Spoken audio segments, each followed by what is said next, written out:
Otep à tous, bien-aimés frères et sœurs, Kagame a échoué à l'Union africaine. L'échec, le grand échec de Kagame. Ce qui indique, malgré la faiblesse des dirigeants africains et surtout leur incapacité à se passer de la domination et l'influence des Occidentaux et même de la France et des États-Unis. Kagame a échoué déjà à l'Union africaine. Pourquoi? Parce que Kagame a voulu un Kenyan à la tête de la commission de l'Union africaine qui devait faire comme Moussa Faki. Ah oui, il devait faire le Moussa Faki. C'était bien préparé le coup. Ils ont voulu prendre l'ancien président kenyan, Raila Odinga, qui était un anti-Tshisekedi, un anti-RDC, voilà. Un anti-RDC. C'est lui qui disait que, oh, mais la RDC est mal gérée. Donc, la RDC, là, c'est un pays que nous devons prendre pour gérer. Nous, on devrait gérer. Il se sentait mal à l'aise d'être Kenyan. Il préférait être Congolais pour gérer le Congo. Alors que le Kenyan, c'est le Kenyan qui aide Kagame, qui est Museveni, pour nuire à l'émancipation, à l'épanouissement de la RDC. C'est incroyable comment ces gens sont. Et il voulait être encore, comment on appelle ça, président de la Commission de l'Union africaine pour continuer à manifester sa haine contre les Bantous. Parce que, en fait, Kagame a voulu encore élever un nilotique. C'est ça le problème en Afrique. En Afrique, malheureusement, même dans les pays, au sein des pays, là, il y a ce problème-là d'ethnie. Vous voyez, Kagame voulait un nilotique. Il voulait Ondinga. Il a échoué. Les présidents qui ont soutenu Ondinga, on les connaît. C'est parce que vous allez constater que ce sont des présidents qui sont les meilleurs amis de Kagame. Je dis pas les meilleurs amis, je vous ai dit la dernière fois, non, que tous les chefs d'État africains, là, ceux qui sont sortis avec des Rwandaises, Kagame a des dossiers sur eux concernant les femmes. Kagame les a induits en erreur pour qu'ils puissent sortir parfois avec des jeunes filles de mineurs, comme le cas de Moussa Faki. C'est un pédophile. Moussa Faki, là, c'est un pédophile. Il sortait avec des petites filles de 16 ans, 15 ans, que Kagame lui donnait. Kagame lui-même qui lui donnait. Tiens, prends, tu peux aller avec à l'hôtel. Il va, il sort avec elle, mais elle, quand elle part, elle a déjà été codée pour filmer. Donc, les présidents qui ont soutenu Ondinga, là, c'est ça. Vous prenez la liste. Moi, je n'ai pas la liste. Je n'ai pas vu, je ne connais pas qui. Sincèrement, je ne connais pas un seul président qui a soutenu Ondinga. Il y a eu 7 tours. 7 tours. On essaie, on voit, on n'arrive pas à les départager. On essaie, on voit, on n'arrive pas à les départager. Parce que ceux qui sont redevables à Kagame, parce que Kagame a leur photo. Kagame peut mettre ça. Lui, il s'en fout. Kagame n'a rien. Il a dit, c'est existentiel pour moi, la RDC. C'est existentiel. C'est-à-dire que s'il n'y a pas la RDC, lui ne peut plus vivre.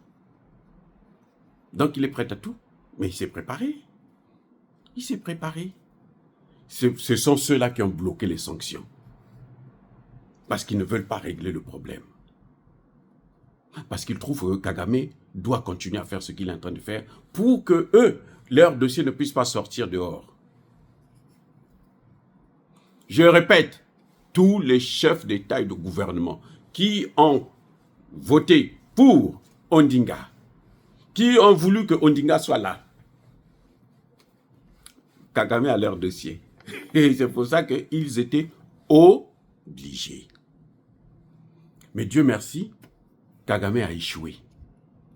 Malgré ce soutien-là, il a échoué. Il a réussi de ne pas avoir des sanctions, c'est clair, mais il a échoué.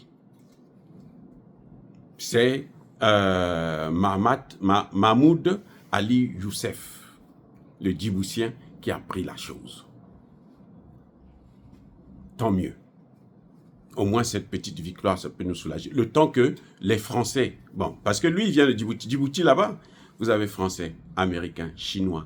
Toutes les bases militaires occidentales sont installées à Djibouti. Donc, lui, ne compte pas trop.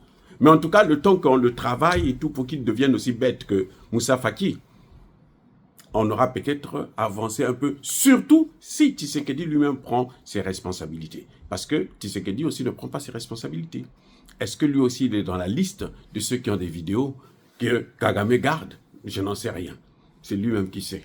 Dans leur cœur, là, quand je parle comme ça, dans leur cœur, là, ça leur fait mal. Il dit, ah, j'espère que lui, là, il ne va pas savoir parce que s'il sait, il va dire à tout le monde. Moi, si j'ai ça, je vous sortirai. Si j'ai les... Non, je vous sortirai. Je vous dis tout simplement, pour les connaître, c'est simple. Vous voyez leur position. C'est simple. C'est par rapport à leur position que vous les reconnaissez. Moi, je ne dis rien. Je vous dis. D'ailleurs, même si j'ai la liste, je ne veux pas dire. Parce qu'il y a des gens qui ont la liste, ils vont refuser de me la donner. Je ne dirai rien. Mais je vous conseille, vous allez le savoir là, juste par leur position par rapport à la crise en RDC. C'est ça qui déterminera ce qu'ils ont comme dossier chez Kagame ou pas. S'ils ont un dossier là, ils ne pourront jamais soutenir la RDC.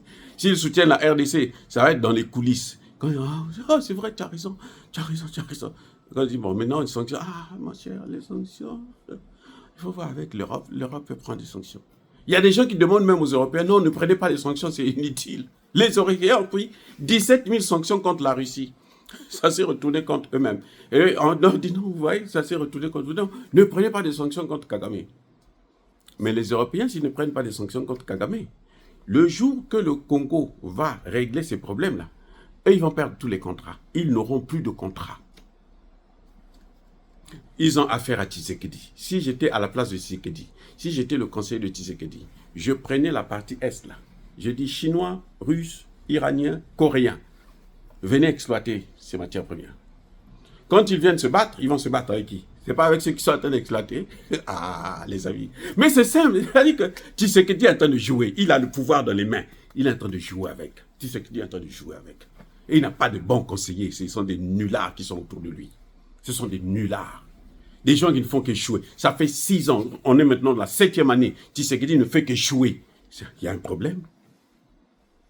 Soit lui, il est incompétent, soit son entourage est incompétent. Il doit prendre des dispositions. Les amis, soyez bénis, abondamment bénis par le Dieu de comité par nos ancêtres évangélisés.